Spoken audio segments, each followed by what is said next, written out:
Audio Jungle.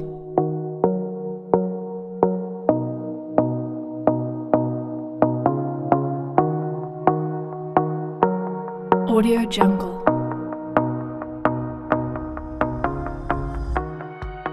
La parte de señales en variable discreta. Hay varias formas que por nosotros vamos a hablar, representar y trabajar cuando estemos, digamos, haciendo todo lo que muchas veces hay ya que hacer. Muchas veces la forma puede ser gráfica de nuestras señales en variable discreta. Creo que es la que no es, o sea, la más normal, que estamos muy acostumbrados a ver. Puede ser que tengamos una señal en tiempo discreto que hasta la podamos representar en forma de función matemática, que esto sería, eso sí, para una función determinista. Las aleatorias no podríamos plantearlo así. Podría ser, y que es quizás la más usual a la hora de programar, conceptualizar las señales como vectores, como arreglos, donde tendremos en un arreglo el vector de los valores de las muestras y en otro arreglo el vector de las muestras, y es casi que sea mal octave, o incluso cuando se plantea desde C++ es igual. Así que cualquier lenguaje para poder manipular estos datos hay que conceptualizar el manejo de las variables como arreglos. Podemos tenerlo como si fueran secuencias de valores. Recuerda que aquí, vamos a ver, está agarrando. Sí. Podemos recordar nada más que esta flechita asocia la muestra 0 en el arreglo de valores, detallillo, digamos, formal de esta parte. Y si no hay flechitas, porque se asume por defecto que la primera es la primera muestra, como si la tuviera. Con las señales podemos hacer varias cosas a nivel, digamos, de lo que llamamos como manipulaciones. Los retardos, si K es mayor a 0, tenemos un desplazamiento de retardo. Si K es menor a 0, o sea, negativo, eso produciría un retardo, y que un retardo en las funciones, por ejemplo, a nivel gráfico, es un desplazamiento hacia la derecha, y si K es negativo por este menos es positivo, y lo que produce es un adelanto, y esto en las formas gráficas se refleja como un desplazamiento hacia la izquierda. Aquí, cuando tenemos esta parte, es importantísimo plantear la parte de idea de en línea y fuera de línea. Si usted tiene una señal y está capturando una señal, usted a esa señal no le puede producir efectos de adelanto si está procesando esas señales en línea. ¿Qué significa procesar en línea? Yo aquí tengo mi, digamos, DSP, y a ese DSP, supongamos que aquí adentro está la DC y todo, pero digamos que a ese DSP le estoy pasando una muestra, y le tiro una muestra de la entrada, y este DSP produce una muestra de salida, ese sistemita. Cuando le llega la siguiente entrada, él vuelve a dar la siguiente salida. Estas muestras que están llegando provienen, digamos, de una señal que estamos trabajando y que la está muestrando. Viene y le das, este valor es el primero. Luego le va a pasar el siguiente, le pasa el siguiente y así trabaja. Conforme se produce la información, la está procesando y genera la respuesta. Eso es un procesamiento en línea. ¿Qué significaría fuera de línea? Sería que yo muestreo toda la señal, la almaceno, tengo todos los datos de esa señal, la almaceno, y después de que ya la tengo, por poner una idea, días después agarro esos datos y los empiezo a procesar. Cuando hago eso fuera de línea, como ya todos los datos existen, están guardados, yo puedo hacer adelantos en una señal, o incluso en lo que haga el efecto del DSP puede producir hasta adelantos. porque un adelanto significaría que yo puedo conocer la muestra futura y usar esa muestra para un cálculo, por ejemplo, cosas de ese estilo. Los adelantos se podrían trabajar solo si tengo en esto, en línea o fuera de línea, solo si tengo fuera de línea. De hecho, ahí implica la otra parte cuando veamos la parte de sistemas causales y no causales. Pero bueno, nada más el detallillo este importante del concepto de qué significaría hacer un procesamiento en línea y uno fuera de línea. Las reflexiones es otra de las cosas que a veces hay que generar cuando tenemos, digamos, señales en tiempo discreto, que la entrada sea la reflexión de, la salida sea la reflexión de la entrada. La reflexión solo se puede hacer si estoy haciendo un procesamiento fuera de línea. Por ejemplo, recuerda esos detallillos que a veces se hace un enredo. ¿Recuerdan? Si tengo una señal, si esa señal de resto en la variable 3 muestras, eso produce un retardo en la señal. Si le sumo, produce un adelanto. Esto es muy fácil ahí, ¿verdad? Pero cuando le meto la reflexión o la inversión, a veces es un poquillo enredado. Si yo tengo una señal y la invierto, todo bien. Nada más es un asunto como un espejo contra la muestra cero. Y la señal nada más hace como si fuera nada más una rotación contra la muestra cero. Si después de hacer una reflexión hago un desplazamiento, vean que aquí el desplazamiento es de 3 muestras en adelanto.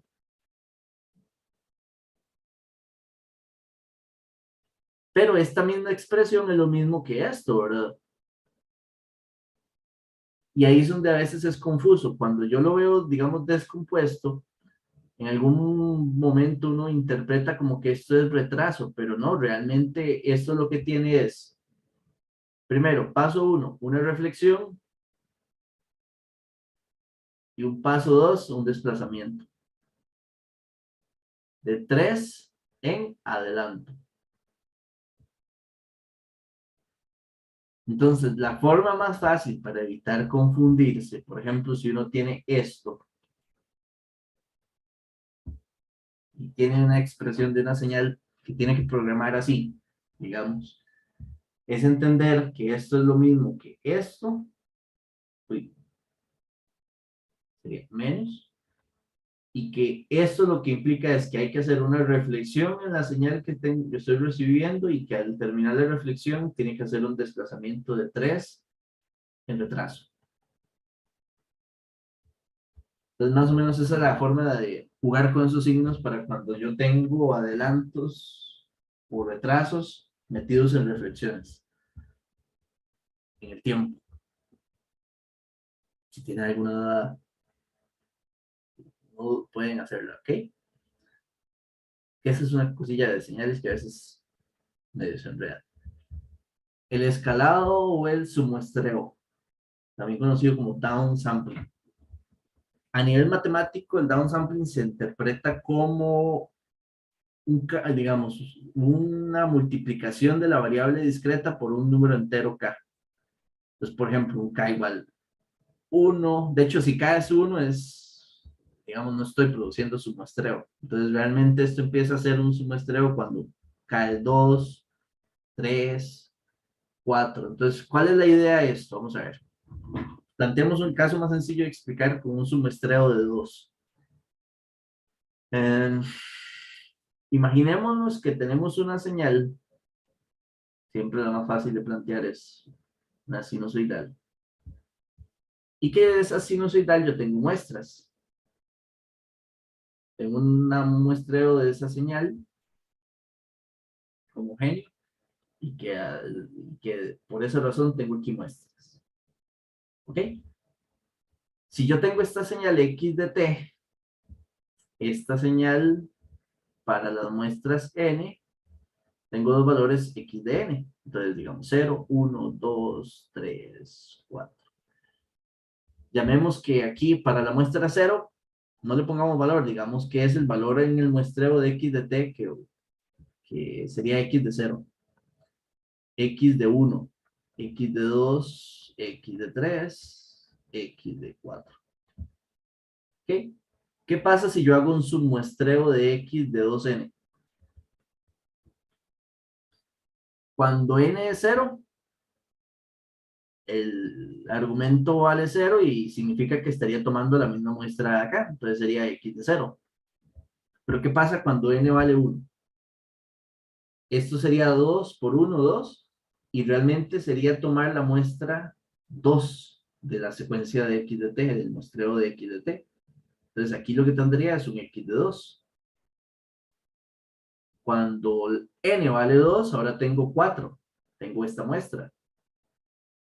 Entonces el submuestreo, esto es lo que significa. Eso es un submuestreo con k igual 2. ¿Qué produce el submuestreo? Por ejemplo, vean que aquí, en la función de muestreo original, este era el periodo de muestreo t. Cuando hice un submuestreo para un k igual 2, eso lo que produce es que estoy reduciendo la tasa de muestreo a 2 veces t. Entonces significa que estoy bajando la frecuencia de muestreo por un múltiplo definido por k, porque también k podría ser 3, podría ser 4. Eso es lo que significa el submuestreo. Matemáticamente, así es como se plantea la expresión matemática de esto. El downsampling a veces es interesante usarlo para ciertas cosas ya de SP, pero por ahorita lo que me interesa es que se comprenda qué es el downsampling, el submuestreo. ¿Ok? Y que sí, cambia la frecuencia de muestreo. La reduce si k es mayor a 1. Si es 2, 3, 4. ¿Ok?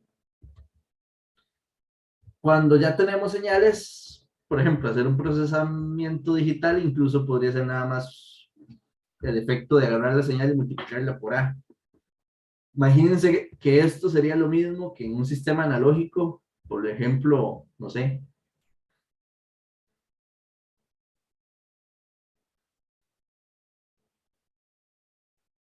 Es la misma idea, bueno, esto es un inversor, pero digamos si A es negativo. Y aquí tengo X de T y que aquí tengo Y de T.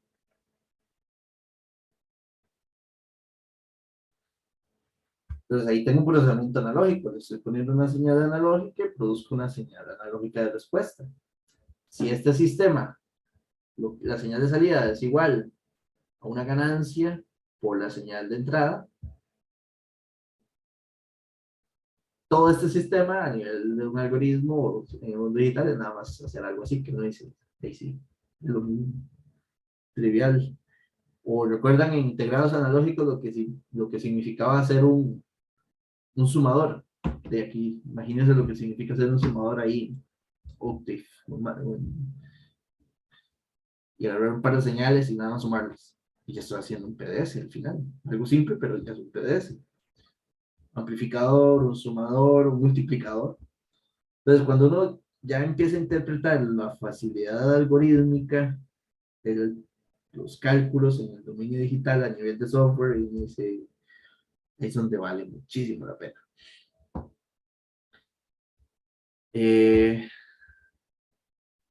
Y creo que como para, bueno, más o menos ir cerrando, hagamos este ejercicio donde mezclamos toda esta parte, hacemos un refrescamiento de todo esto. Hay 3 señales y vamos a interpretar cuál sería la señal X4. Vamos a botar el rumbo un poquito. Vean estas 3 señales. La primera es una rampa, la VR. La conocimos en señales.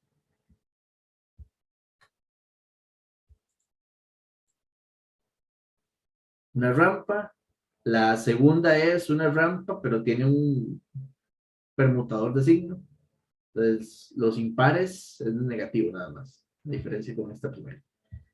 Y X3 es solo una señal finita de 3 muestras. Esta es la muestra 0 y solo la muestra 2 vale 1.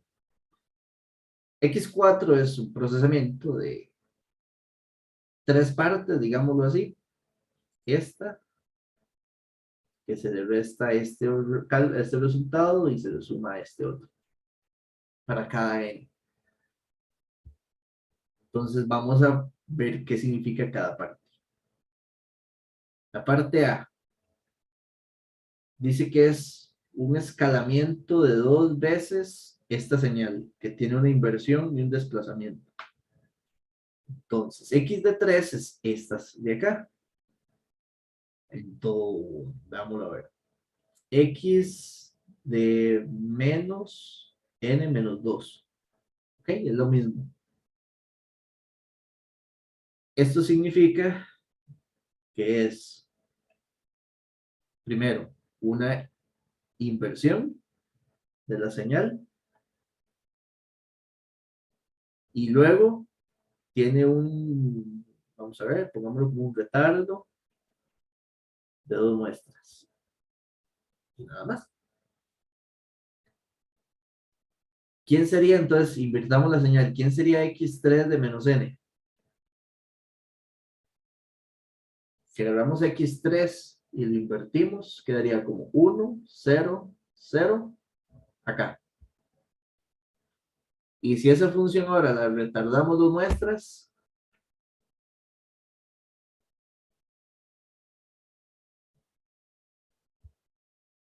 ¿sí? Quedaría aquí, la muestra 1. O sea, esto es igual a un...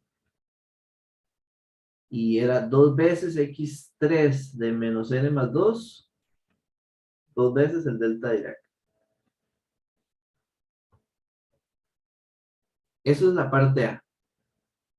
B.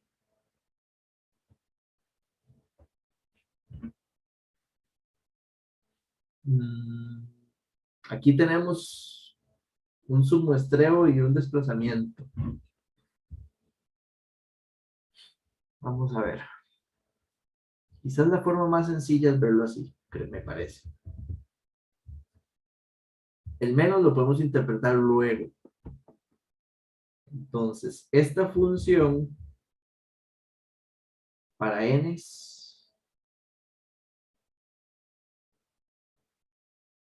todo está definido de 0 en adelante, ¿verdad? Porque las rampas son de 0 para adelante. Pero planteémoslo, digamos, para menos 1, por nada más definirlo así.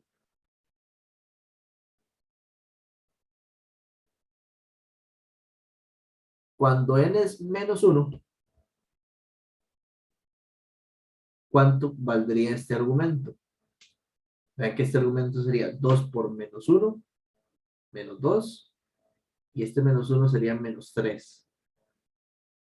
Significa que esto tiene que, el argumento sería menos 3, y x1 es esta función. ¿Cuánto vale x de menos 3? Vale 0. Cuando n vale 0, 2 por 0 menos 1 sería x de menos 1, y x de menos 1 también vale 0. Es una forma, creo, la más sencilla de ver nada más eso. Cuando n vale 1, 2 por 1, 2 menos 1, 1, o sea, x de 1, o sea, 1. Aquí está el... Sí, entonces eso sería 1. Cuando vale 2, 2 por 2, 4, menos 1, 3, x de 3.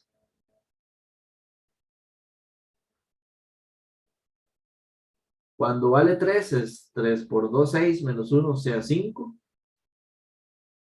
Entonces vea que esto entonces va a ser así. Eso es un muestreo, porque vea que solo vamos a estar tomando de la rampa de muestra por medio. Pero este desplazamiento de menos 1 hace que el submuestreo no empiece en la muestra 0, sino que una muestra retardada, y a partir de ahí empieza el submuestreo. Digamos que aquí como que lo interpretamos de la función, digamos, de la, haciéndolo como un vectorcito y viendo los efectos muestra por muestra. Y la parte C, bueno, es x2, x2 es la rampa con la permutación de signos, y hay una, vamos a ver, eso sería, factoricemos el menos, que haría x de menos 4. Lo mismo, Primero hay una reflexión. Y luego también tendremos un retardo de 4 muestras, ¿ok? Imagínense en esta rampita, digamos, esa rampilla es como así. Tenemos 0 y 1 negativo, 2, 3, 4, 5. Más o menos es imaginarse esta rampa. ¿Ok? La rampa, pero que las muestras impares son negativas. ¿Ok? El primer paso es reflejarla al lado izquierdo. Entonces quedaría de 0 hacia atrás todos esos valores, como ese cono. Luego ese cono se desplazaría 4 muestras hacia la derecha. Entonces, ¿cuáles son esas 4 muestras que quedarían? Entonces, esta, digamos, incluso la podemos como ver como hacia la izquierda. Es esta. Estas 4 se moverían y esta quedaría en la muestra 0. Y la parte interesante es, el cono quedaría, digamos, ese cono quedaría como así. Como acá, aquí, aquí, 2, 1, 2, 3. Es 1, 2, 3. Sí, era esta. No me quedo en el 0. Esta tenía que quedar aquí. Pero digamos, para que me entienda, aquí estará la otra, aquí la otra y aquí la otra. Pero esta tenía que haber quedado en el eje. Vean que eso se tiene que multiplicar por UDN. Significa que el UDN lo que va a hacer es como todas estas muestras, multiplicarlas por 0. Entonces al final solo quedan estas 3 muestras. O 4, pero esta primera, esta de aquí vale 0. Entonces todo ese arreglo, x2 de 4 menos n por UDN, lo podemos ver como una secuencia que sería menos 3, 2, menos 1, y el 0 ni hace falta ponerlo, empezando acá.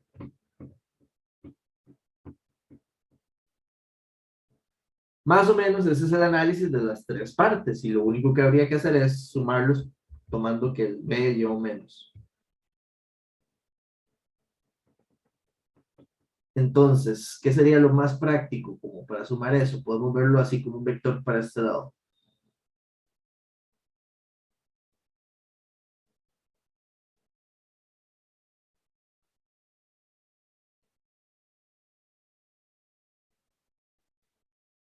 Creo que negativas no hay. O sea, todas las muestras antes de 0 valen 0.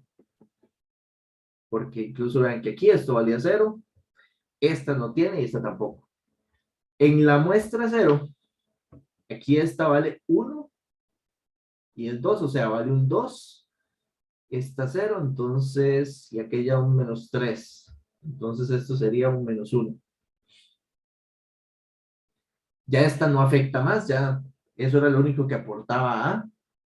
Y de aquí en adelante tengo un 2, la posición 2, y aquí tengo un 1, entonces esta vale 2 menos 1, sería 1. Luego tenemos un menos 1 y un menos 3, menos 4.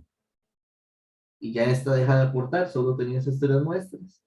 Y de aquí en adelante sería, esta es la muestra 0, 1, 2 de la muestra, y ya está ya. De la muestra 3 en adelante, sería menos 5, menos 7, menos 9, menos 11, menos 13, menos 15,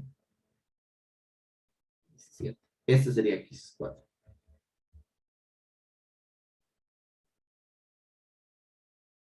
La idea era ver cómo recordar, botar un poco de óxido, el haber desplazamientos, incluso ahí hay un submuestreo, retardos, incluso hay la multiplicación por el UDN. Toda esta manipulación a nivel de señales, tiempo discreto, son parte de las cosas que hay que después plasmar por código, no sé. Porque de pronto, cuando tengamos que montar ecuaciones de diferencias, la ecuación característica de un filtrillo, todo esto puede ser parte de. ¿Duda con eso? ¿Todo bien, profe?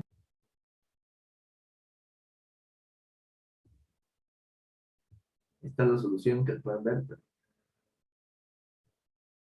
¿Y por qué esta? Un 6. Hicimos un cálculo mal.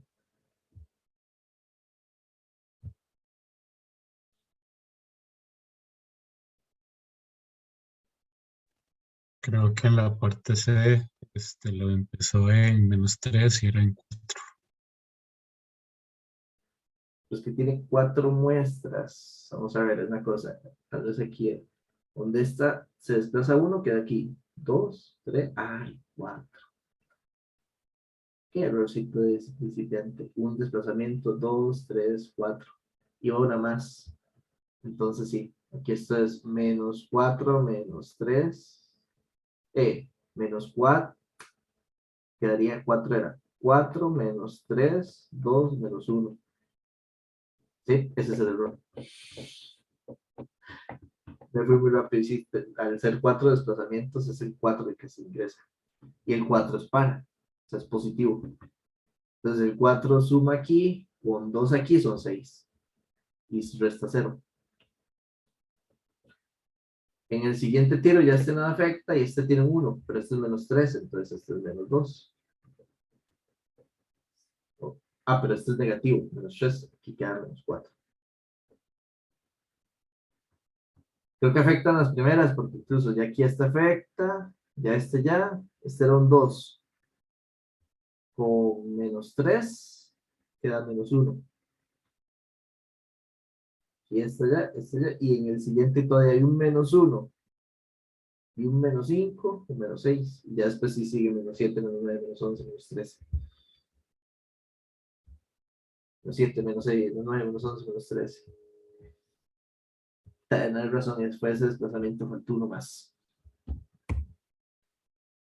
Bueno, dejémoslo aquí, y después vemos esta clasificación y otras cosillas que hay que seguir viendo.